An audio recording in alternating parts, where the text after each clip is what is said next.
Let me ask you a question. Did you know that your very first imprints of fear, of love, but also of survival were actually shaped long before you took your first breath? That the emotional experiences of your mother and even your ancestors began shaping your nervous system as early as the womb? Today, Elvira and I are going to be diving into the sacred and scientific truth of the womb, what our ancient ancestors knew, what modern science confirms, and how Kundalini Yoga therapy and A Course in Miracles spiritual psychotherapy can offer the tools to heal these imprints at their root. We're going to explore some pretty profound wisdom from the Kundalini Yoga therapy teachings energetically from Jacobo Greensberg theories on consciousness. And we're even going to look at one of our favorite trauma-informed doctors, Gabor Mate's insights on generational trauma. Most importantly, we're going to talk about why reconnecting with your womb is the key to reclaiming your sovereignty and breaking free from generational inherited trauma patterns. So if you've ever felt like you're carrying wounds that simply just don't feel like they belong to you, then this conversation is absolutely for you. How are you, Elvira, today? I'm doing amazing. How are you doing? You look amazing, and I'm feeling so much better. I'm trying to really take it easy in this last week and just get more rest than usual. I shared with you last in our academy, we know that we just completed a 40 days of prosperity journey. And those 40-day journeys take a lot of energy, a lot of confronting these emotions that the ancestors have never felt and that we have never felt. And this one was intense. So this last week, I've just been really taking it easy, trying to just get more rest than usual. And one of the journeys that we took together, or that you were part of in the academy as well, was the 40 days of reclaiming our womb space. And for me, this was very monumental. I had never even really had a relationship with my womb. I never even knew anything about the womb. And it wasn't until 2015 when I went to the Amazon jungle to work with plant medicines that I had my first womb healing ceremony with these really beautiful shamans in the top of Cusco, Peru, where we were gathered as women only, taken into a cave. And that was the first time that I even knew that I had a womb. I think we know scientifically, right? We have a womb. But not only did I feel like a deeper experience with my womb, I also felt all the pain that I was carrying in my womb. And I think that this is why this subject is so important because I think, like me, many women don't have a relationship with the womb, whether they were not taught, whether it was not part of their lineage's traditions, or even worse, because there's a lot of shame and trauma as it relates to the womb. Think about it. Some of the most horrific generational traumatic patterns have to do a lot of the times with aspects that affect the womb in very big ways, like SA traumas and things of that nature. Some of the things we were talking about even in past episodes, like miscarriages. So I think that this is a very important subject, and I hope that together that we can really bring light to the simplicity of how to actually heal this aspect of who we are, to break the pattern, but also to be able to release a lot of shame and a lot of guilt that surrounds this even subject matter. What do you think? Do you think that has this been something that was easy for you? Have you always had a relationship with the womb, or is this something that, like myself, you really were never told, or how the womb is so important in our lives? I think growing up, we never, like I said before, we never even discussed topics like this. It was just we have a womb. Scientifically, we know we have it, and it's to give birth to carry our child. But we don't realize the relationship with that we have with it, and how it actually even correlates with our mother, and it correlates with our grandmothers, because it's what identifies us as females, as women of this lineage, and how genetically we end up passing down traumas that actually came from the womb. Like you said, miscarriages or even SA abuse, it's all correlated there, that you don't realize that connection. Mm. I think we, to some extent, we know deep down inside, but we just don't know how to go about it and deal with it until you start having these conversations and you start having these ceremonies, or how we did our 40-day of healing the womb, because there is healing to be done there. Unfortunately, I think all of us as women in general, there's certain things that we need to heal and to work and feel and let go and release, and know that we have a right to, even that it's okay. It's okay to actually enjoy everything that's correlated to the womb, because it's such a taboo even to talk about it. Even the miscarriage, our mothers, they never talked about it. You're right. Yeah, I'm so glad you brought that up, because I don't even think we think about that. Like the deep impact of trauma, like you said, it's like it makes us even feel guilty of the pleasure or of the things that happen within that spectrum of the womb. And that's very sad, because it's either done a lot of times, also religious programming, right? There's societal programming. But the whole thing is that when a woman feels that way, she's made to feel very like dirty, or like something is wrong with her. And the whole thing about the womb, and especially because of these states of consciousness that you can reach through pleasure and through co-creation or creation, which is what the womb is about. Like it's something so sacred and so beautiful that sadly trauma ruins it for us. And I think that we are seeing a world right now where I think that all women need womb healing in one way, shape, or another, because either we've experienced that SA trauma ourselves personally, or we've been exposed to it just the way we were raised and growing up. I know for me, growing up, I grew up in a trailer park, and I'm surprised I survived. You know what I mean? It's so much happening, which is why my mom was always so very controlling also as well. She wouldn't let us go out, but that caused some of the other worse friction that was like not balanced in itself. But I agree with you. I think one of the biggest things that we know that we have trauma is when we can't even enjoy the pleasure of the womb and what comes with that with our partner. I think society right now, especially women, they're trying to break that, Yeah, but they take it to a level where it's extreme, I think, where it takes to even more judgment, where again, it goes back to finding that balance, because why is it bad? You exactly. know, men, and they don't have wombs, but they enjoy it. Yeah, we not allowed, or why are we not allowed to enjoy it, or why do we have to feel guilty about it? Yeah. At the same time, women are trying to fight it by going to the extremes, instead of, I think, themselves, they don't even know what's going on, because they don't even know what it's correlated to or nothing. They feel something that needs to be broken. They just don't know how about to do it. Mm. And it goes back to healing and reconnecting and knowing what our ancestors actually, not even specifically, but we know there has to be, because it keeps happening. 1,000%. Yeah.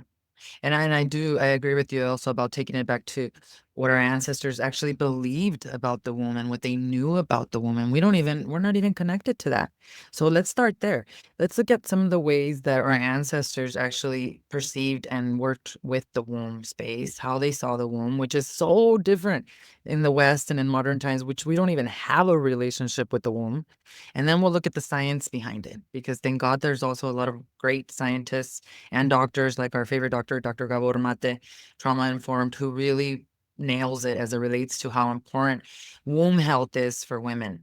So one of the things that I've always resonated with is how deeply connected our ancestors have been to the womb space. This is, again, I was so disconnected, raised in modern world. It's just the womb is the womb. And I've had situations in my womb where when I was 18 years old, no, I think it was 18, 19, I had a cyst, an ovarian cyst in my womb that actually ruptured. I was fine one day, then all of a sudden I fell over in the bathtub, fainted, and then all of a sudden I was in the hospital, and they told me that they had found a ovarian cyst the size of a tennis ball that had ruptured, and I had never felt that before. But when I think about what I was going through in my life back then, it makes absolute perfect sense of why that occurred and happened to me. And that's the whole thing, that our ancestors were very connected to the womb space. In indigenous traditions, the womb was always regarded as the seat of creation, of intuition, of ancestral connection. For example, I read somewhere that the Lakota people, they speak of the spirit world interacting with the womb, and especially interacting with the fetus. And I know for a fact that many indigenous tribes, if you were on your moon cycle, they didn't even let you step in and be in ceremony because they understood that you were so intuitive and so powerful that during moon cycle as a woman, the only thing that you were supposed to do is rest. The only thing the whole thing about the modern society is that if we knew that as women, we wouldn't be in burnout mode with our nervous systems, which is what we talked about last time, right? There's cycles. Life is a cycle. Mother Earth and nature is a cycle. We have cycles too. And then modern women, we don't honor that. What happens prior to me doing this healing work? If I was on my moon cycle, I kept going faster. And it was actually an interruptance in my life. It was an interference. But again, when I first got my moon cycle, I remember my mom telling me, cochina, because she didn't know how to handle it. So she was like, "Yeah, this is what you need to do," and didn't really give me instructions. So to me, it was always like an interference. It was something that was in my way and something that I could not talk to anyone about. Then we look at traditions like the Mayan people. They spoke of the womb as a cosmic gateway where memories of past lives and ancestral karma are actually stored, which is why they had ritual for cleansing, for purifying, for reconnecting with that womb. And even when we look at Ayurveda and Kundalini yoga, the womb is considered an energetic portal that carries the karma of 7 generations before and after us. We carry it throughout our body, but the womb for a woman, think about it. That's why we're 16 times. This is what the Kundalini yoga teachings teach us from Jogi Bhajan. 16 times more powerful than a man, more emotional. Why? Because we can create life.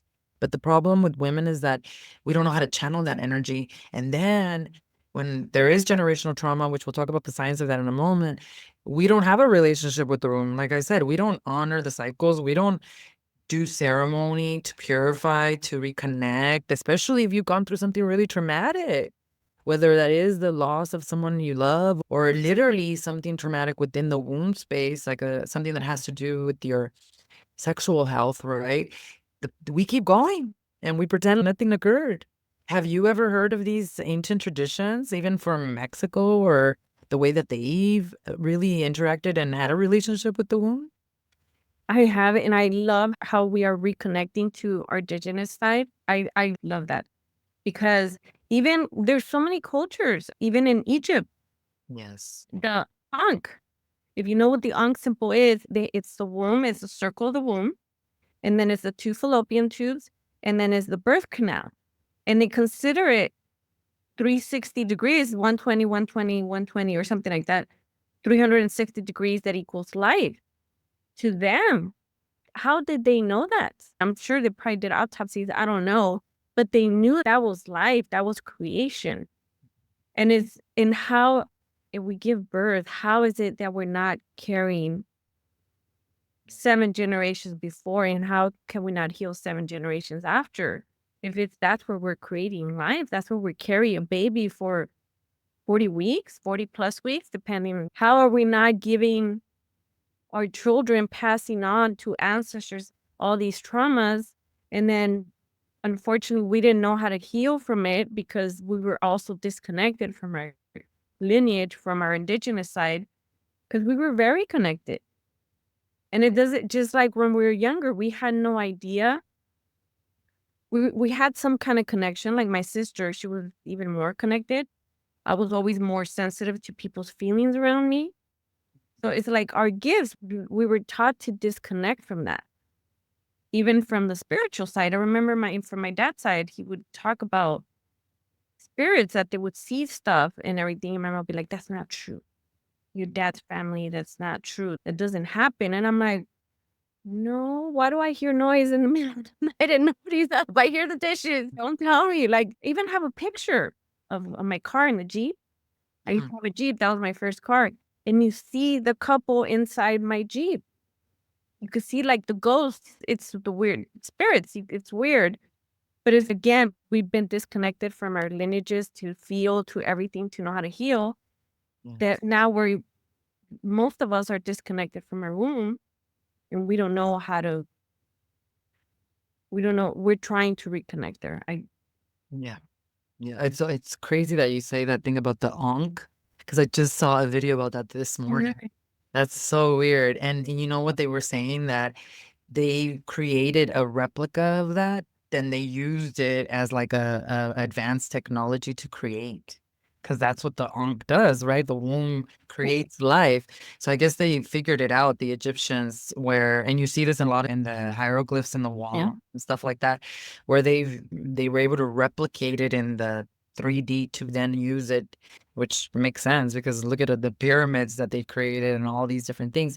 But I think beyond just trying to look at it spiritually, what they really did is replicated the frequency and the vibration of what the womb does into an actual technology tool that then can replicate life. But nothing will come as close as to us having an actual womb. And it's not just women that can't have babies. That doesn't mean that your womb is broken or not no longer working. It still functions in that way.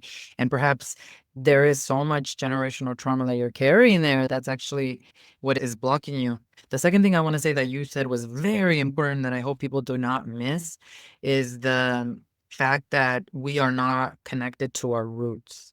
So when colonization happens, like the Lakota people, like our indigenous brothers and sisters, they are stripped from their teachings. Think about, I just recently heard the story right here on Indian school in Phoenix. I didn't know that the reason that they call it Indian school is because the colonizers came, took the Native Americans, and then they created a school where they put them, boarded them all, and they took away, they cut their hair, which hair is very sacred to the Native American. In the Kundalini yoga tradition, it's very sacred. It's an extension of your consciousness too. Okay. And they put, if they would speak their language or if they would pray, they would get a pen or a pencil and they would stick it in their tongues. It's horrific what occurred to them. Why was this was done on purpose? Because if you strip people from their roots and from their traditions, then you will kill their soul. They will forever be, and think about what's happening to the Native Americans in here in the United States. It's so sad, like the high levels of addiction, the high level of trauma, so much trauma in their communities. Why? They're not connected to their roots. And so many of us, the way the healing really begins, and I learned this through even Shogam Trungpa, who wrote, he was an exile monk from India who opened Naropa University in Boulder. But that was like a whole chapter in the path of the spiritual warrior. You have got to reconnect with your roots. And for me, that caused a little bit of a battle when I first started teaching and learning Kundalini yoga and astrology, for example. I very much been into modern astrology, and then Kundalini yoga came into my life. Although I did go exploring the different traditions and learning all these things, my sons are very much, I'm so glad because I grew up in a way where speaking Spanish, you would be looked down. Like when I went to kindergarten, I wasn't allowed to speak Spanish. So we all had to speak English. That was just the thing. So it very quickly got driven and programmed in my mind that it was not okay for me to honor my roots, to speak the language. So I taught myself how to speak English. Like by the time first grade came, I was already reading first grade English, and they were shocked. They were like, "How did you teach yourself how to do that?" It was the drive of not being made feel less than. The color of my skin was not okay. My mom used to dress me. I used to sometimes wear a braid. I hated that because they would make fun of me and they would basically, I hated being connected to being Mexican even. So it was very difficult for me. And I'm so blessed because my parents, the same thing. When they came here, they wanted to fit in. They didn't want to be told they were different, right? They didn't want to be signaled out. So they did the best they could. Growing up, I stayed connected to my roots, but not in a way that I am now. And my sons have always, it was because of my sons. It was so weird. My husband has always been more connected than me, and he was always more still stuck with the music and all of that. And I wasn't, I'll be honest with you. Even when they asked me to have a quinceañera, I didn't want to have a quinceañera because I didn't want them to play Spanish music. That's how much of a program I had in my head, okay? Now I regret it, of course, so much, but that was part of the healing journey. My sons were always into that. My son, the youngest one, and even in high school, he was always researching his roots. always wanting to find out more about Mexico, always wanting to find out about our indigenous Purepecha people. So that really spiraled me to really get even more reconnected and to learn more and more. And then I struggled because I really wanted to learn Mayan astrology. And then I also wanted to learn, even though my indigenous ancestors, we come from Michoacan, so it's Purepecha, I still wanted to learn that aspect of the astrology. And then Kundalini Yoga was like, my God, the last thing that I want to do is I don't want to like abuse this practice, and I don't want people to think like I'm just on a fad. And then when I became a therapist, I was like, no, these teachings need to go out more to more people. They don't belong to a particular race. And now it's been so amazing because I didn't realize how much Kundalini yoga has actually spread in Mexico. There is a whole foundation over there that runs it. And there was a woman recently that I found. She's an indigenous woman who also practices and teaches Kundalini yoga. And I reminded myself that even when I went to Palenque in Mexico, right next to Guatemala, it's the borders where the Mayan temples are. You look in the temples and they're doing the Kundalini yoga mudras and the poses. And so it was something that I battled within my own self, but I found a lot of peace in realizing that culturally, Kundalini yoga doesn't belong just the way anybody should be allowed to practice anything, as long as you come with it with respect and you come with it with an approach of being genuine when you're teaching it. Did you struggle at all with any of that, or were you? I did. I You did. did. I think even with the makeup, I would try to go even a little bit lighter Yeah. just because I didn't want it to come out too tanned or whatever. Now it's even the pictures you would edit to a little bit more lighter. Now I'm like, no, just the way I took it, the color came out, it's perfect. And it's just, I don't know, I'm just more connected to it. And it's sad that it was taken from us, just like Native Americans here, because we're Americans too, even though we're from Mexico. It was drilled that we needed to get away from it and disconnect from it. I know even my father-in-law with astrology, they would be guided by the moon and astrology pretty much to know when they were supposed to plant the seeds for the crops, when they were supposed to harvest, when they were the stars were telling them, the moon was telling them when to do it. And I think that's fascinating that my father-in-law knows how to do that. And I asked my husband, have you ever sat with him and have him explain it to you? And he's, no, I haven't. I'm like, we need to sit down with him and so he can explain because he knows it. And I think it's beautiful. And I also think it's so horrible the way it was, because it wasn't just done here, it was done in Mexico too, and South America, where unfortunately it was drilled and we were tortured, and that we needed to disconnect from our indigenous side. And it's even worse that religion came in because most of those schools were run by nuns and fathers from the religion, and they used the excuse of God to do what they were doing and to excuse the abuse. And it's just baffling to me how that you're preaching God, but then you're excusing it at the same time and abusing this way. It just doesn't make sense to me. It doesn't make sense. And then at the same time, I struggle with the fact that from my great grandfather, my father's grandfather, he's a full-blooded Spaniard. So that's where my grandmother and my dad get the green eyes. And I struggle with that too because I'm like, I don't want to be connected to it, but I shouldn't be ashamed of it either because that's just what it is. And that's where my grandmother comes from and that's where my dad comes from. So how could I be ashamed of it? It's all part of it.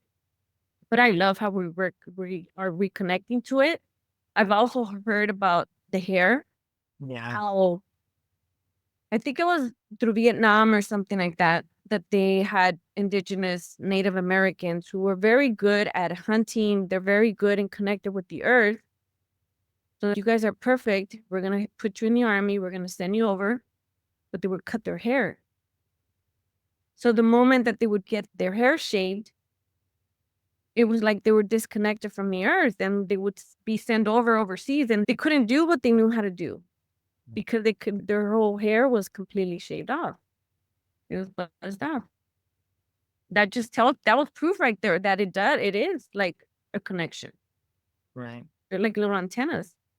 1,000%. And they knew exactly all of these things and could explain them to us so that it made sense. But of course, they dumbed down their teachings. They said, this is new age, this is blasphemy, all these different ways to make you feel weird about you reconnecting back to those things. And now I think it's become pretty obvious that our ancient ancestors were actually way more advanced than we were. Pirates, it's the way they managed the cities, the crops, Mm, everything, and they were very clean. so- Even more like the way they managed everything in the city. Absolutely. The amount of people, everybody had their work, and it was just like a chain, and everybody's job was very important. So for them to come and tell us what you're doing doesn't work. And we couldn't, I don't know why we couldn't do anything about it, or we couldn't, and the ones that fought were the worst ones that got beaten and tortured. It got to the point where we just disconnected from everything, our wounds, our Mother Earth, everything. And I love how it's all coming back. Yep. It needs to in such a big way. We're yearning it. Yeah, I think the ancestrals have returned within each and every one of us. I think that we've reached this tipping point where the pain has gotten so big and Yes. the chaos is so tremendous that we have nothing to lose to actually go back to our old ways and to it. It's impossible to reject truth when the truth is coming from so many different places. And that's the beauty about it because, okay, yeah, we can look at all their spiritual practices and all that, but guess what? Science is proving what they're saying now. And science to me is this little compared to how big God is. Because what is science? Science is the demystification of the spiritual. And only then can we trust it and believe it if it's been proven by science. My God, scientists are literally people that most of them are atheists. And they're just trying to basically say God is not real. And then God continues to trick them. And it's okay, go for it. That's why I think in the very near future, maybe even 10 years, we'll see both merging together. And look at what's happening in the world right now. There's so many things that are unexplainable. Why? Because that's God. And at the same time, I believe in God 1,000%. and I love him. And it's just, he's so divinely showing us all these. And I think he was always present in our culture, one way or another. We just didn't call him God. We called him something else because there's stuff that's happened in my life that there's no way I cannot explain it. Just right now, you were just watching about the Ankh, and I just bring it up just randomly. Like, how did that even happen? You can't explain. There's certain stuff that you cannot explain. Right. And I think if we were a society that was more as women, especially because we are the oracles, we are the seers, we are the moon daughters. Why? Because we need to connect to our womb. That's the whole thing. It's been done on purpose, just the way they did the colonization. It's been done on purpose for women to also not honor their womb space, to not hold ceremony, to not understand how powerful we are in creation in the womb.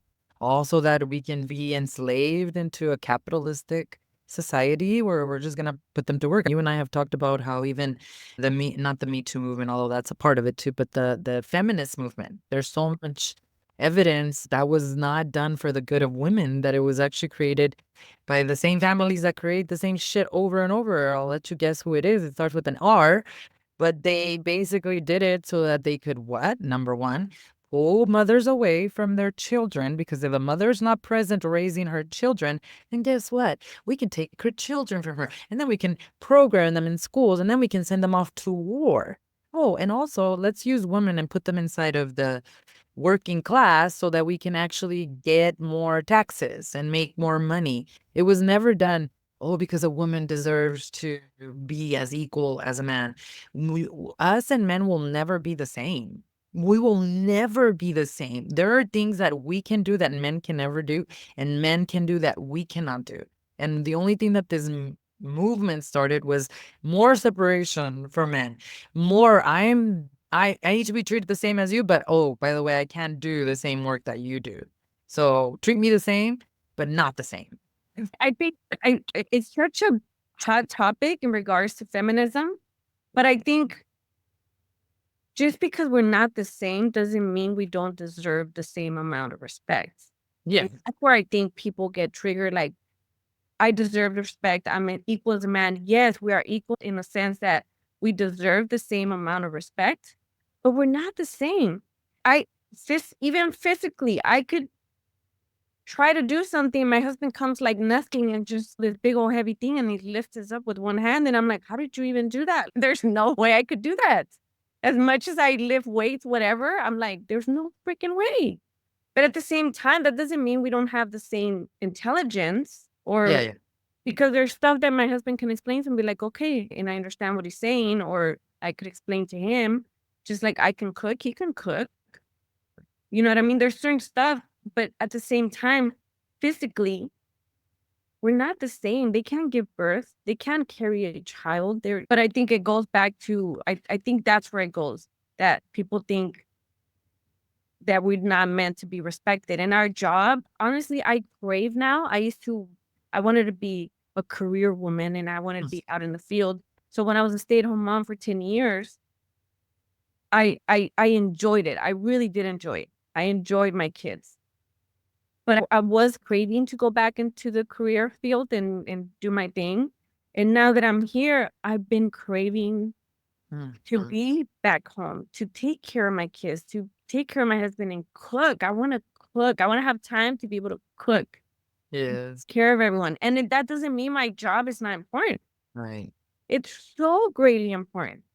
And then I think about my grandkids. I'm like, I wanna be able to teach them and maybe even have them in homeschool and teach them. You know what I mean?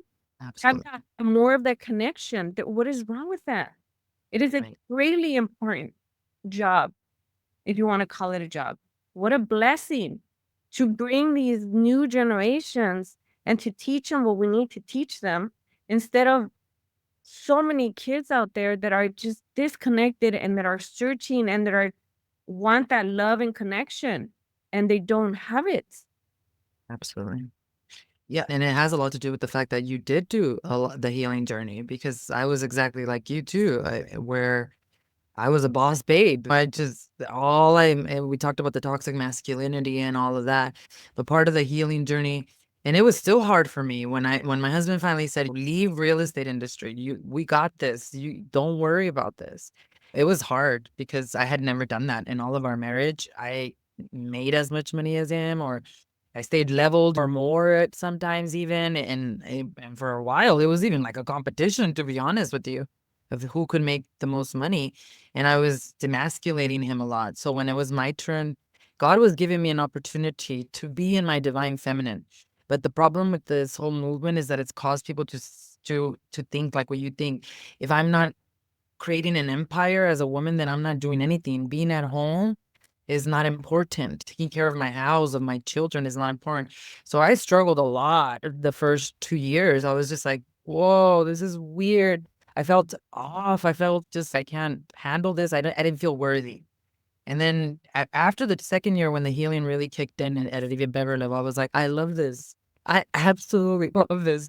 And now God is asking me to really step into more in person stuff and just get out there more with the networking the way I used to do and all of that. And opportunities have been coming to me. And I was like, okay, God. So even this is a cycle.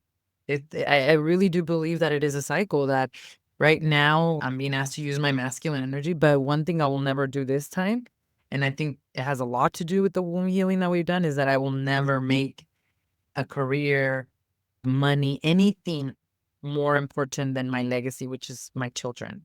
That's my most important legacy. And it doesn't matter if they're little or if they're older. This is why my journey of evolution and healing continues, because the more that I can raise my potential, that's really what it is, the more that they're also inspired and that I'm opening paths for them to also do it the same. Yeah, I hope that a lot of women are now realizing that. I think a lot more women are actually. I've noticed on social media that they've been sold a lie. You know, that that being a stay-at-home mom, like, God, that's a lot of work, number one. And number It two, is. yeah, it is. I think it's more work than going to the office because you're never off. You're like all day, every day. And it takes a lot of, And then even working, you're expected to come home and then cook and clean, do laundry and do this and take care of everything and help kids with the homework. And I'm like, Jesus, this is more exhausting than like it was exhausting before because it doesn't end since the morning. You're prepping, you're gonna get what are you gonna make for dinner? What are you gonna make for lunch? It never ends. And then now you put in 40 plus hours of work week. How are we not gonna disconnect from our children? How are we not gonna be disconnected from our womb? Because they're from our womb, that's how we're connected to them. And then exactly. what happens? They end up with addictions, they end up out in the streets, they end up getting into things they're not supposed to be getting into. And then we have this whole society chaotically running around because everybody's disconnected. Right. Even consciously, we're disconnected and we don't even know how to fix it. We don't know how to heal. It's this huge circle, all connecting the dots. The cycle that we absolutely have to be aware of, and we have to end as quickly as possible. So if this is resonating, don't worry. There's a lot of ways to actually do it. Awareness is the number one thing. We talked about the ancient traditions, but now we also have a lot of science behind this. So one of the things that one of my favorite teachers is doctors is Dr. Bruce Lipton. He's a cellular biologist and he's also an epigenetics expert. That's where the first person I ever heard about epigenetics was him, and it was back in 2008. And in 2008, he's been talking about epigenetics since the 80s and the 90s, but nobody wants to listen to him. Nobody wants to hear. And epigenetics is basically, it proves that ancestral trauma keeps getting passed over and over. But one of the things he talked about as it relates to the fetus is that the fetus is very receptive to environmental signals from the mother's emotional and physical state. I remember this, and this is before generational healing, but I don't know if you did this for your son with your children when you were pregnant, but when I was pregnant with my first son, like I knew that I to read to him while he was inside my womb. Did you ever do that? Or No. the music? Music, yes. I've always been big on music. I think reading, no. But music, yes. I don't know where I got that from then, but yeah, I remember my husband and I would always read, especially the first one. The second one, I was a mess. You would think I was a mess. I would have been a mess with the first one. I was 16 years old, but I don't know. It was just, I was so happy. I was so grateful. And by the time I got pregnant with the second one, I knew too much. WebMD was around. So I was like, oh, I don't want to get that disease. I remember when my sister had a small cold and I wouldn't let her around me for 3 months because I didn't want to get sick. I was a disaster. Like I was just so worried about something happening to the baby. So I wasn't relaxed at all. But with my first one, I always would read, we would do the music, and I don't know where that came from, remember the books that I was reading. But Dr. Bruce Lipton talks about this, about the environmental signals. The baby is not just nourished by what the mother eats, but also by her thoughts, by her stress levels, and her emotional well-being. And there's other doctors who have jumped on this too. There's another doctor, and his name is Dr. Thomas Verny.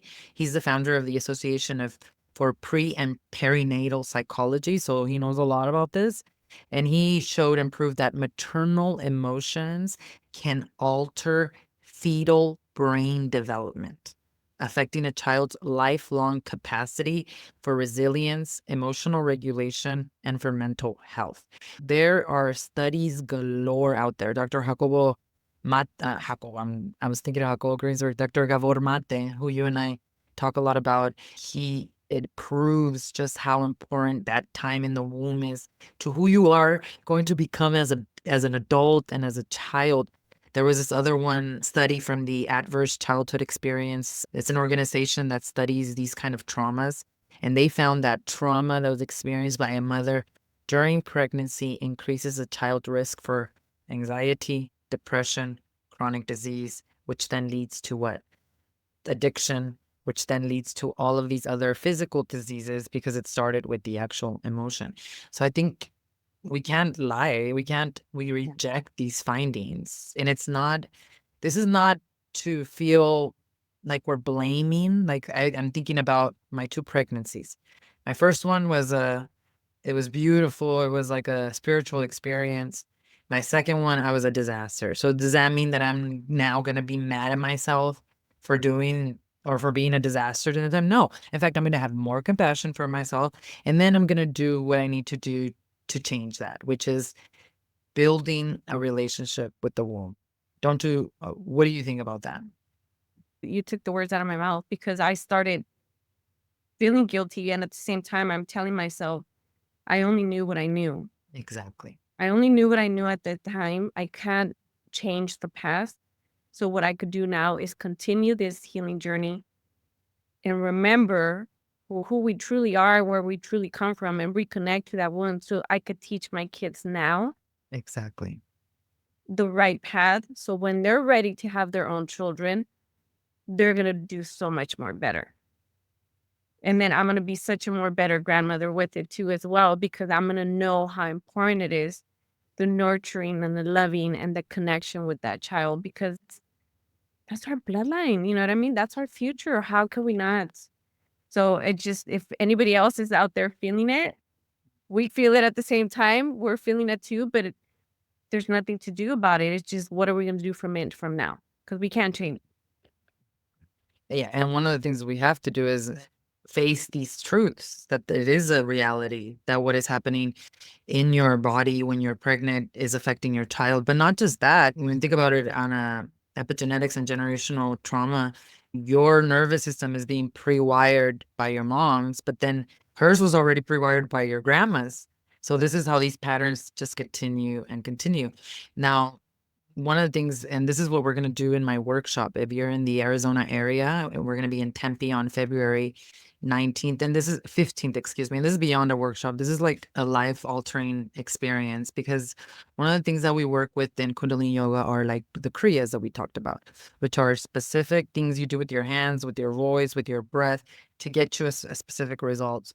There is a lot of teachings as a Kundalini yoga therapist. I haven't even touched maybe even 5% of the teachings on pregnancy, women's health, and perinatal, postpartum. There's a lot around that, believe it or not, because Jogi Bhajan always taught, especially about what happens to the soul. The 128th day is where the soul actually comes into full fruition inside of the womb. And then he always talked about the 5th month of pregnancy. And that's where the electromagnetic field gets locked into the soul. So what's our electromagnetic field is our aura, right? And it's comprised of our thoughts, feelings, emotions. When at the 5th month of pregnancy, there's already that buildup of the experiences of the past. So then it just becomes like this magnet around the fetus. And that's where if the mother was going through a lot of adversity or a lot of especially fighting with her husband and all this time, that's where the subconscious programming gets locked in. But there's this kriya that's very sacred. It's part of the rebirthing book that takes us right into the 5th month, because we're able to, there is no time. Time is an illusion. This is going to be like it's difficult to explain in a very short time, but what you do is you enter into altering your consciousness through these meditations so that time collapses and you can access these places in what is known as the lattice, the unified field, because every word we say becomes an imprint in this unified field. Every word. So that means that if we can expand our consciousness, meaning meditation, or some people, plant medicine, for example. Plant medicine has become much more accepted, and I believe in the very near future it will be approved FDA, especially like in Arizona and other states. When you take plant medicine, it it you become the wise watcher where your consciousness is expanding, where you can see things from beyond the identities you've given yourself through the trauma. Because that's the problem, that the trauma then gives us all these identities and we get stuck in these repeating patterns of I'm not good enough, I'm the shame around the womb, all these different things, right? But when we expand our consciousness through meditation and through these kriyas, we're able to access this point of when at the 5th month of the womb, these things become imprinted inside of our nervous systems. So we can go back there through these kriyas, but then also we could do the things that you and I have done, which is our daily sadhana practice, right? The mantras, the sound, the gong is another really powerful tool behind me, right? We can do this post the pregnancy. There's this one gentleman who we keep talking about. I can't forget his name. What is that guy's name? He's from Mexico who was meditating. He found out that his mom was didn't want him at birth, and he realized that through meditation. Sergio, what's his last name? Sergio. Remember we were talking about him a while back? And she had thought about having an abortion. Was that him? And then Yeah, she didn't. And then so he carried the sensation of he wasn't wanted because it crossed her mind for a second. absolutely. And then she admitted it later. She's, oh yeah, but I had never told you, but that really did happen. So through the meditation, and he's somebody who teaches you how to meditate in your dreams. So that's a whole other world. But through the meditation, he was able to go back to that moment in time and space and basically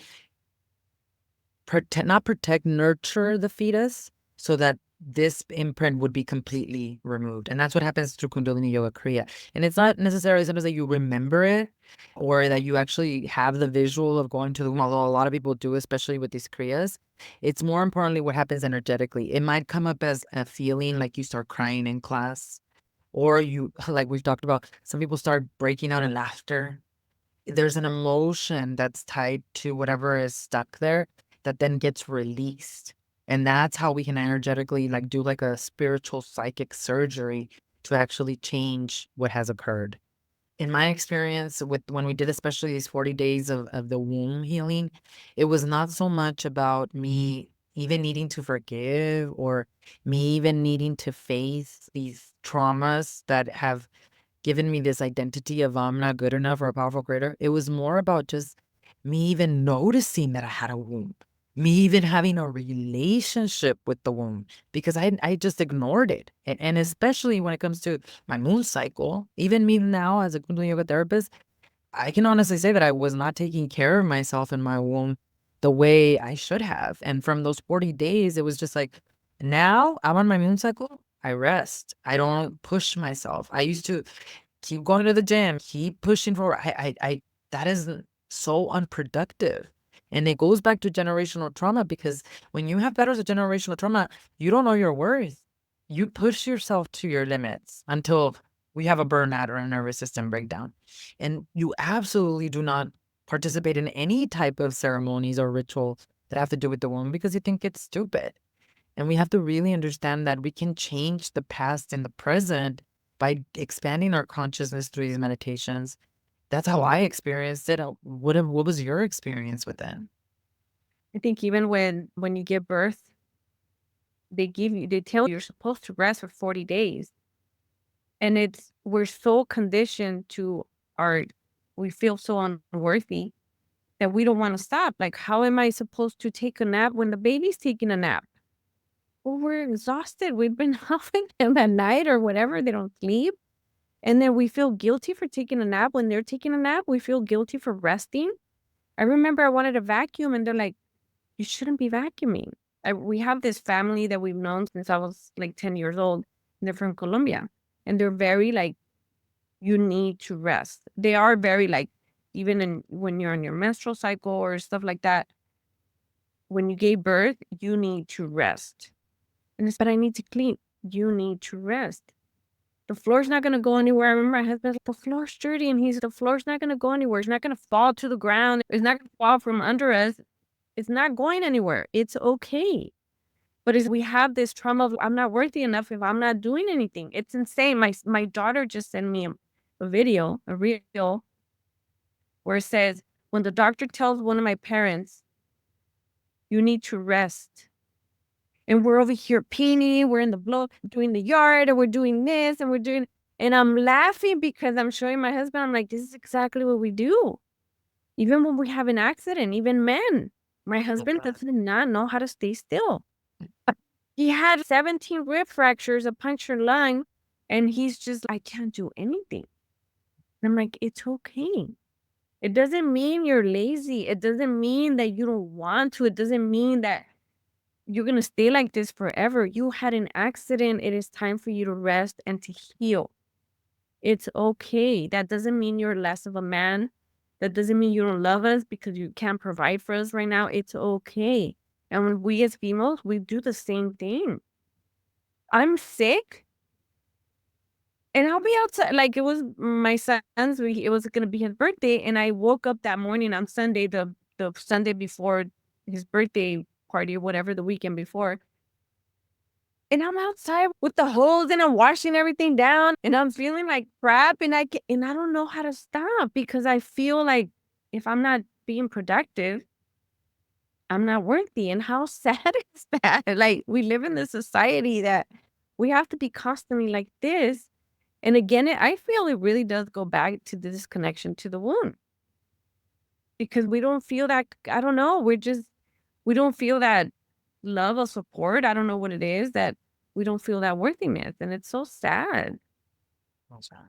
But yeah, it goes back to the fact that we just think we're not enough and we associate our worth to productivity. That's the hardest thing that I've had to relinquish too. And to be honest with you, now I see how simple life is because when you know your worth, you're in alignment and things come to you. You don't have to go stressing, but it requires us to release all these imprints from trauma that have been put inside of us. And especially, I think for us being immigrants to another country, like we got the hustle mentality because our parents, not on purpose, but they're like, you're here, you were given an opportunity, you better kick ass or you better do this and that. So it absolutely is part of that, but it goes back to that we have to reconnect with all aspects of our body, of our mind, and our spirit. And when it comes to women, just don't do that. I know my grandma, I don't know if I could do this. But my grandma would always say, you're not even supposed to take a shower for 40 days after you have a baby. And I was like,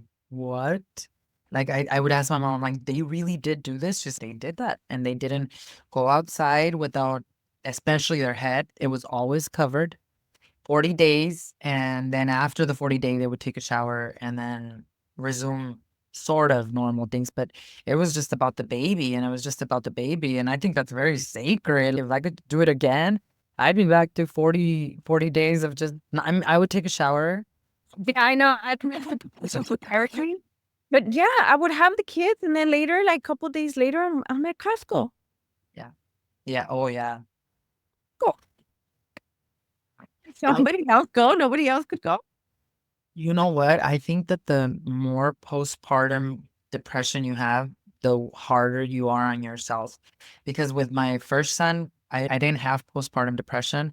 So I was chill. I didn't want to like, and believe me, that's when I changed the most. I went from, I was so thin, like a size zero, and then I gained so much weight. Both me and my husband were like just happy and love eating. And even when I had him, it wasn't, I don't remember being stressed out about wanting to lose weight or anything. I was just happy. But then when the second one came, my God, I remember he was born in September. The IKEA store had just opened right here in Tempe, Arizona. I was with him at the IKEA store 4 days later, and I was at the gym within 5 days because I just did not want this weight.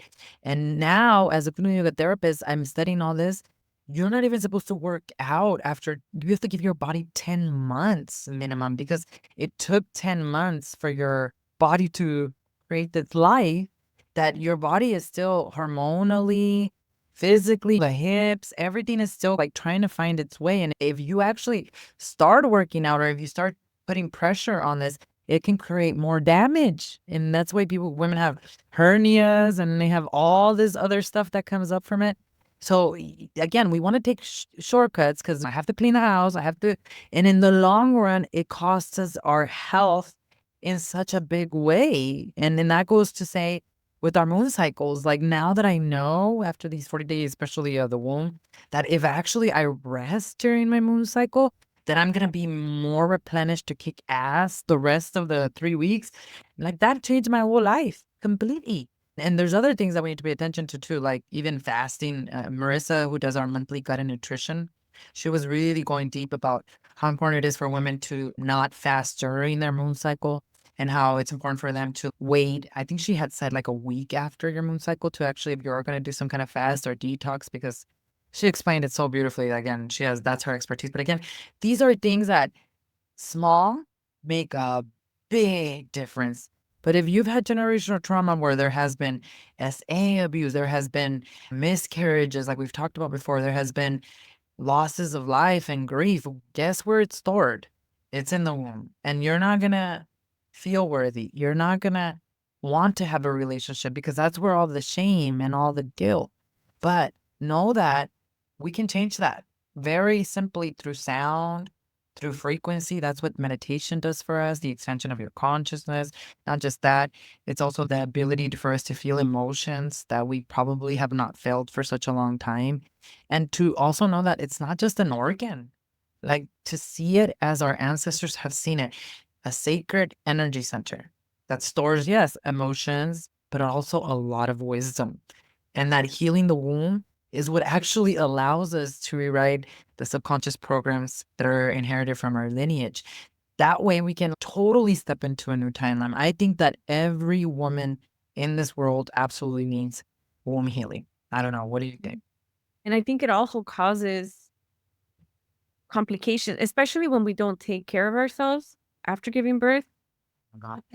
When we don't heal our relationship with our womb, which is correlated to our mothers and our grandmothers, then it starts causing all of it start causing diseases like ovarian cyst and this and that cancer because we haven't dealt everything, all the diseases, I think even anything, not even just in the ovarian cyst, whatever, it's all correlated to emotions or feelings that we haven't dealt with, that it keeps passing generation through generation, that it gets to a point where we start having diseases like ovarian cyst, this and that, because we haven't healed those relationships or those traumas.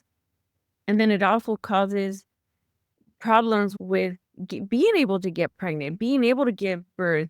I have a cousin who, in her pregnancy, she couldn't do anything. She had to stay in bed the whole 9 months, otherwise she would lose the baby. And to me, that is something in our lineage that needs to be healed. There's some kind of trauma there where either she feels unworthy of having this child. How is she going to have this child? I'm not a psychologist, but there's something there that hasn't been healed that has to be dealt with. Otherwise, it's going to continue with her children or her grandchildren somewhere along the way. So where is it going to stop? Actual. Yeah, and it's so easy to, and it's obvious. I think a lot more women are, the doctors are finally saying things like change your diet and you can get pregnant easier. And it does happen that way, but we have to look at the more underlying issue here. If the diet is the problem, why are we on the wrong diet? It goes back to the grief. It goes back to the emotions. It goes back to the trauma. If you didn't have the trauma, you would be taking care of yourself and high self-worth and picking the right foods and all that. And it goes back to what we were talking about in the last few episodes, the grief, but then the nervous system, right?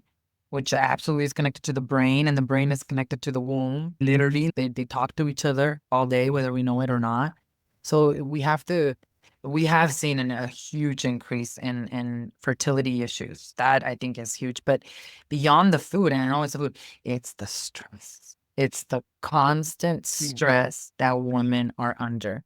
Whether again, it has to do with unresolved generational trauma, which I think 10 out of 10 of the times, but then also the world we're living in right now. It's so much more stressful now. We have information overload, breaking news. All that stress is not, your womb does not become a fertile ground for life to grow. And I really do believe that all of this is even done on purpose. That we, again, look at the feminist movement, look at all this way that women in New York, I heard recently that more women are getting pregnant on their own through these fertility clinics because they have this mentality of we don't need a man. All of that needs a lot of healing. And I get it. I understand that there's a lot of women that have gone through really serious stuff with men. But the whole thing is that one of the things we've been talking a lot about this week in our communities is that there are battles that we do have to fight in this world, but life is not a battleground. And the problem is that when we have generational trauma and we don't do the womb healing work, we treat life like one big battle. And then it is impossible for life to grow. I can imagine your cousin, she's probably going through a lot of stress. Yeah. No, yes, and I also feel it is the lineage. There's something there that needs to healed, and it's just like with everything else. Even our marriages, our relationships, we're made to believe like equality and we're not equal and you're not going to treat me right. But there's also SA abuse. There's stuff that's coming down the lineage that needs to be healed. Plus, what is programmed into us that we don't need a man, that we could do it all by ourselves. And then to top it off, the toxic foods, it all the combination is just a ticking bomb. What is it going to happen?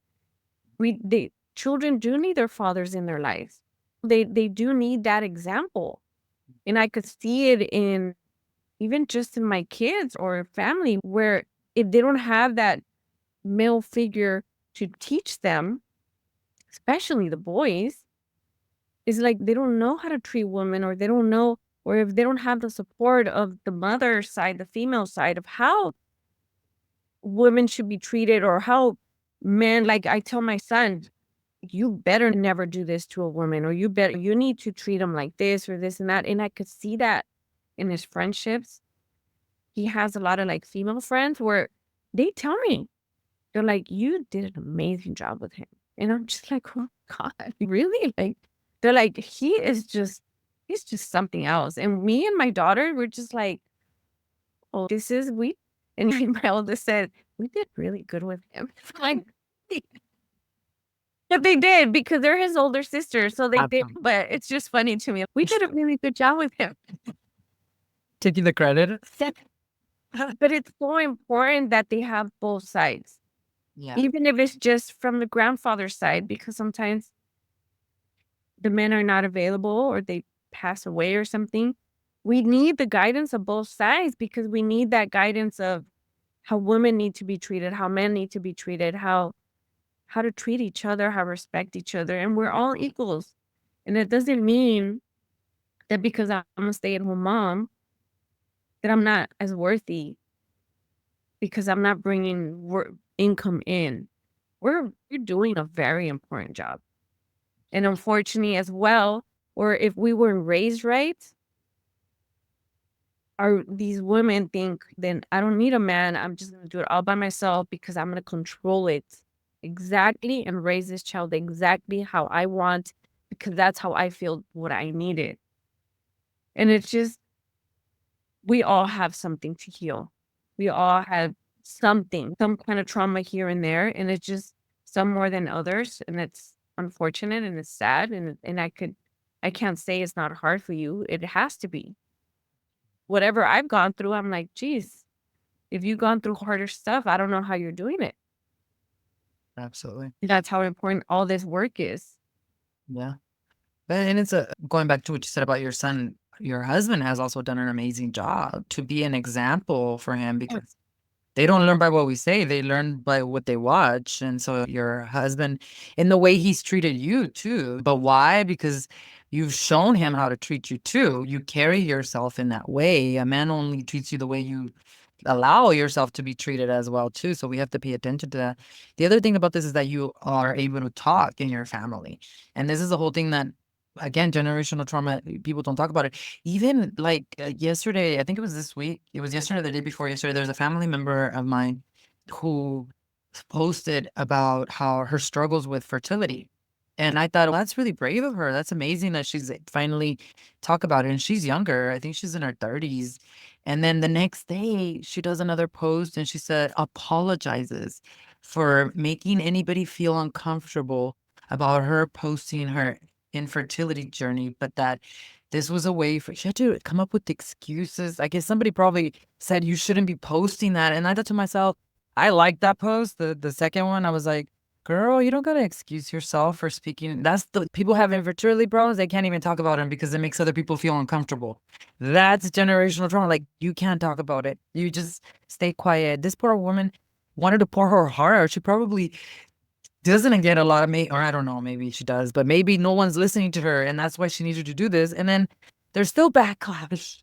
That's why I'm like, dear. Sometimes we just want to let other people know that they're not alone. Because we talk about this to let other women know these are stuff that's actually happening. These are subjects that we talk about in our Sovereign Women Academy. Exactly. That we're not the only ones. When we're in the academy, we think we're the only ones. Yeah. And then join the academy and is, oh, you this is how you felt as well. And then you become to this, okay, I'm not crazy. Other women are feeling this. Other women are actually going through this. Other women are feeling frustrated and they want to heal and we don't know how to do it. I'm not the only one. There's so many other women. And then we feel like we have to explain ourselves. And that's actually another one right there, that we have to explain ourselves to why we're posting. That's why I remember her name, the one that the let them theory. Oh, I love her. It's Mel or something, no, or something like that. Mel, yeah. Yeah, I know her. Let them. I love that. I haven't read the book. I'm going to buy it. I'm already so let them. If she wants to post that and somebody gets offended, them, let them. She has a right to speak her voice. She's not offending anyone. And if she's going on there offending all these people, then yeah, then you're gonna have a reaction. But if she's just expressing a journey that she's going through because maybe she wants to let other women know what she's going through, and that if other women are going through it as well, that it's okay. Or maybe she wants to connect with somebody and help each other out in this journey and support each other. But somebody's getting offended over it. Let them. Just let them. Yeah. And I think that becomes a lot easier. I don't know about for you. For me, it was not easy to just say, let them. When I first started my healing, No. not at all. I took on everything and What are everything. we gonna say? Yeah, Even right now, exactly. joining your podcast, what are they gonna say? Yeah, but I think you're absolutely right, and you nailed it because in our academy we talk about it. We do. We know that talking about it, and this is why talk therapy has such low success rates because it's not going to get you to the healing. But how many of us as children and as women were never acknowledged? We were never seen. How many of us have spoken to our parents or our loved ones about what happened and they're like, no, it didn't. Or let's tuck it under the rug. I don't want to talk about it and all that. So yeah, a big part of what we do in the academy, and that I think that's the Course in Miracles part, is we talk about it. We put it out there so that we can finally be acknowledged and almost validate our own emotions and our own feelings. Because it's when we talk about generational trauma, dear Lord, you are unseen and unheard and it's just it didn't happen. Okay, we're okay, especially in our culture. Oh, depression, get over it. Ven y te meto una chinga pa que sepas or stuff like that. You know, like, dear Lord. And now it's so funny because now my mom sees like the work that we're doing and she doesn't question anything anymore. She's just like, buen trabajo. Because there's a difference between talking about it, and that's awesome that she's there now. Because my mom's not. She's very far away. But we do need to talk about it when we say like regular therapy doesn't work. Is the fact of we talk about it, but what are we gonna do about it? How are we gonna change our perspective? What is the difference of what we need to learn from it to make the changes that we need to make? And then there's a difference of just talking about it and I'm just the victim and this is what happened to me. And then you don't want to hear nothing else. You don't want to take responsibility what you contributed to whatever happened, or maybe, or just whatever. You just want to be stuck there and just talking about it and be the victim, and that's it. That's where the problem is. That you just get stuck in that record of just saying the same thing over and over again and not doing anything about it. And it happens to all of us. We all do it. Yeah, I did We it all at do it. some point. Yeah. But the whole thing about community and sisterhood is, again, like you would say, are they being mean girls to me? It wasn't that. It was just the fact, actually, we love you. We see you. We know you're more than this. So we're not going to let you sit in that. We're going to empower you to be raised. But the same thing, you guys do that to me too, all the time. And my sisters have always done that to me. I have a very open relationship with them where there are no hairs on our tongue. Even when they would come to me about a relationship situation, let's say, before we were even the academy, even if I'm their sister, but if I knew that they were in the wrong, or if I wouldn't let them be sitting there like a victim. And they did the same thing with me. They'd be like, no, like, what's going on right here? So I've always grown up with that, just very raw, honest. But I know where they're coming. Would you guys get mad at each other or no? Yeah, when I was in the wrong, I would get mad at them. When I was in the wrong, when I knew that I was just basically guilty. So they would call If me they called you out, you would get mad at them. Like, why are you telling me this? at the beginning. Yeah, absolutely. Yeah, we would talk for days because, again, I thought they were coming for me when in reality they were just trying to help me. So yeah, but now not at And they always tell me the truth. I'm the first one to tell them. And I share stuff with all of you inside now all the time. Why? Because I'm growing with all of you. Yes, there's patterns that I have broken, but I'm a human being. And life is still moving and fabulously and beautifully. Do I go back to those generational trauma patterns? No, not in the way that they were triggered before, where I would be angry, upset, physically ill, and all of that. Now it's very neutral, very neutral. But I do think that one of the biggest reasons why we do have womb healing is a lot of it is SA abuse. And if it didn't happen to you personally, it happened to people around your family. I think that this is the number one most unspoken trauma that gets tucked under the rug. It's very shocking. I believe that it happens within the family lineages, meaning that the perpetrators are not even strangers, that there's somebody within the lineage, which then gets passed down even more and more. And for me, it's a personal mission to heal that because the people that have transitioned, even in my life, they've gone through stuff like that that I feel is very sad. My sister sent me this video yesterday. I don't know why she sent this to me, but it was this video of a gentleman because she's all into near-death experiences. She loves listening to all that stuff. And there was this guy, I don't know, talk about sadness. His mom threw him in the trash at 6 months, didn't want him.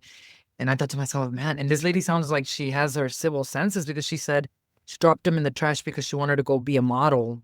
So then she went to go become a model. So then this little guy got moved around and tore my heart apart from all of his family. They treated him like shit. They abused him. He got to an age where I'm just going to take my life and I'm going to unalive myself. And he tried to do it, but one of his friends saved him. And then his mom calls him on the phone after the friend saved him. And he thought maybe this is the call. This is why. And you know what the mom tells him? You're not my son. Stop telling people you're my son. You're not mine. Never call me again. Never talk to me again. Oh my God. I just, I fell apart. And then what does he do? He jumps out of the car and he goes and he has an NDE, a near death experience. And in the near death experience, God is there and God is holding him. And he has never felt this type of love ever in his life again. I think you and I have talked about this before. And then he comes back because God says you have amazing things to do in this world. And he's sharing a story now. And I thought to myself, dear Lord, but to be born in these bodies and to go through the pain that he went through. I mean, it makes sense why that NDA had to happen and how God showed up. And God has shown up to me like that before, if seconds, right? Where God is real. I just, oh my God, my heart just goes out to the people that if I thought I had a crazy childhood growing up, I can't even imagine like being thrown in the trash, being thrown around, and then taking almost your life and then getting a call from your mom to tell you that shit again. Like it didn't end. As an adult, she's still coming after you. I was like, this is too much, God. Like for this, I have to trust you. So I have a lot of compassion. And I know that many women have gone through some serious things with their mothers, especially. But my approach to this is that we've said all the time, it is absolutely healable. And especially if you're listening to this episode, there's a reason for it. And your emotions are absolutely valid, whatever you're feeling right now. But there is a God, a beautiful, powerful God that is there to always assist us. That right there is telling us how huge that disconnection of the womb is right there. Oh, Huge. And how we need to work on that. Because unfortunately, whatever SA traumas, which I've been through myself, and it's that, and then plus that program to disconnect from my children, let them cry, don't carry them, se van a embrasilar, they're just gonna want you to carry them all day, so just put them in the crib, wherever they're gonna go, and just let them cry. That huge disconnection that we've gone through, because who was the one that said that? Was it Freud or what?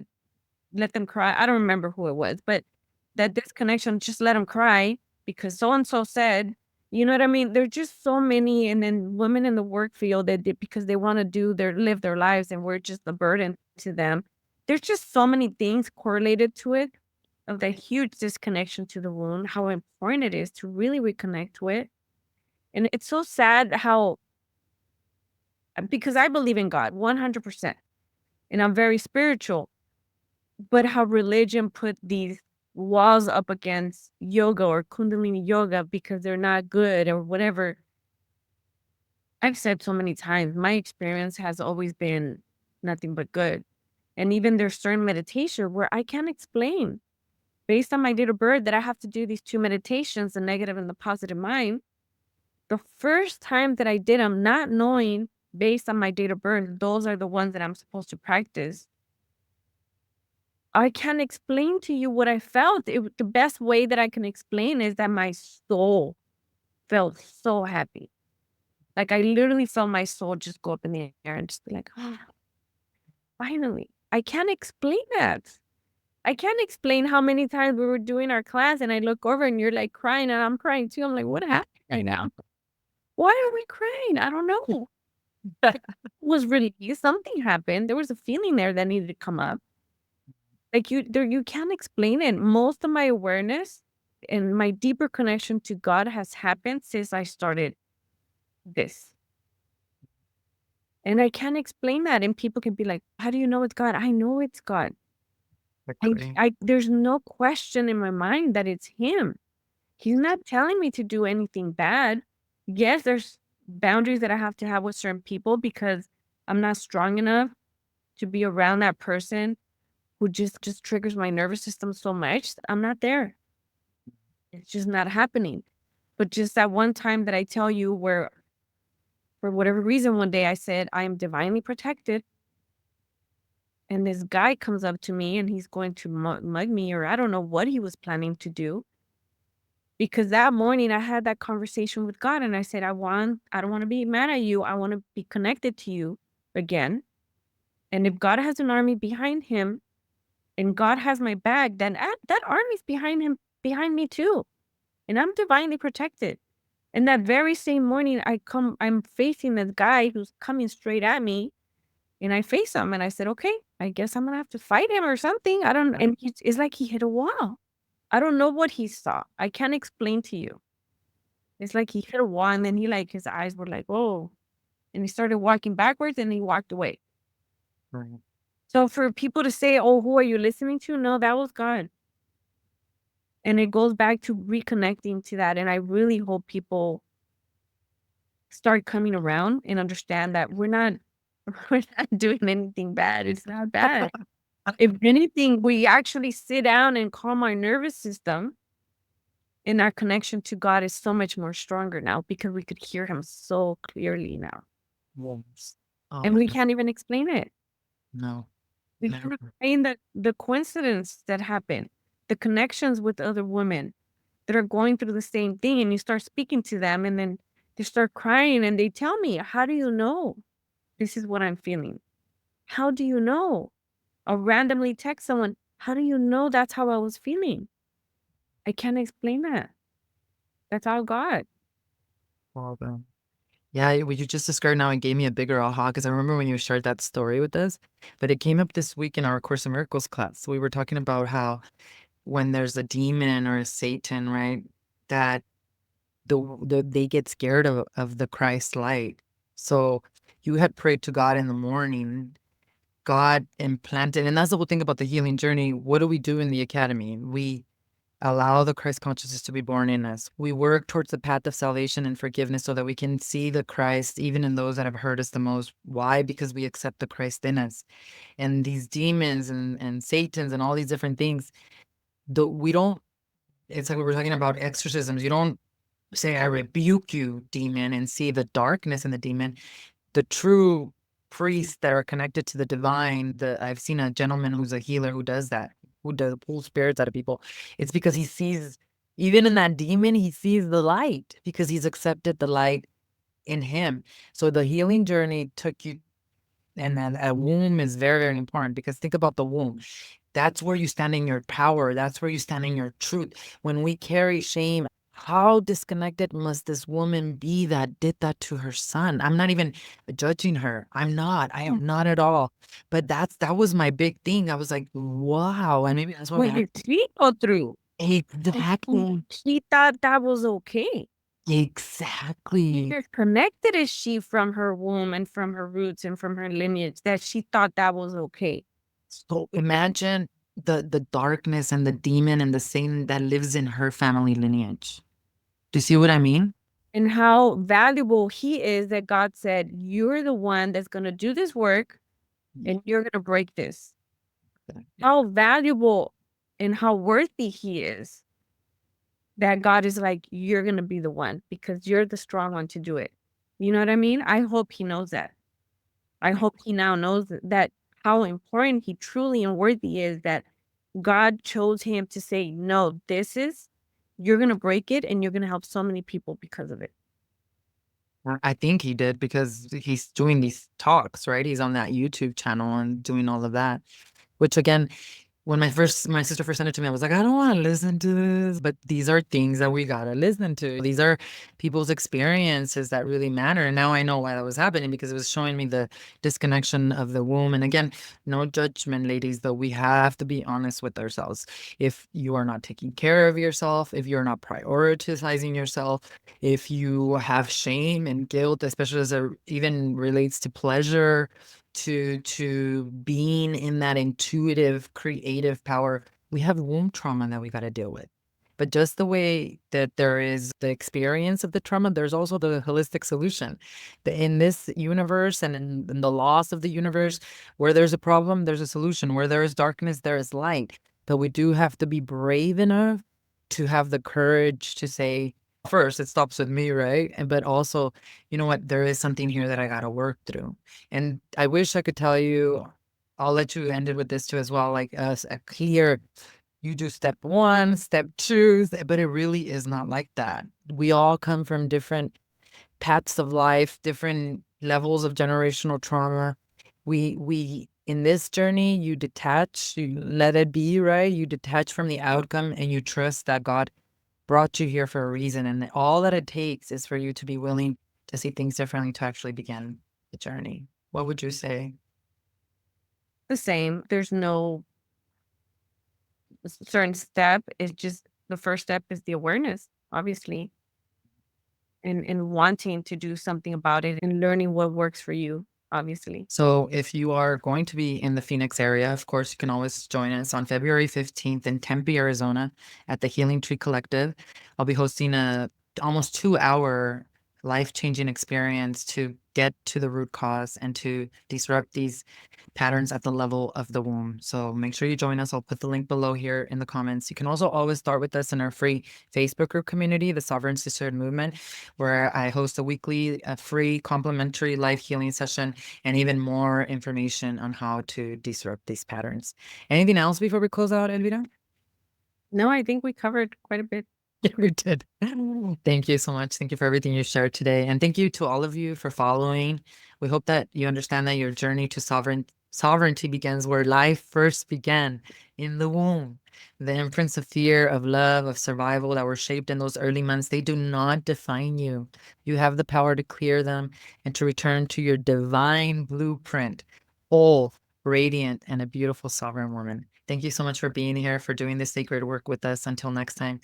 Stay in your power, stay in your truth, and always remember you were born sovereign. Thank you for liking, sharing, and subscribing. We'll see you all next week. Set now.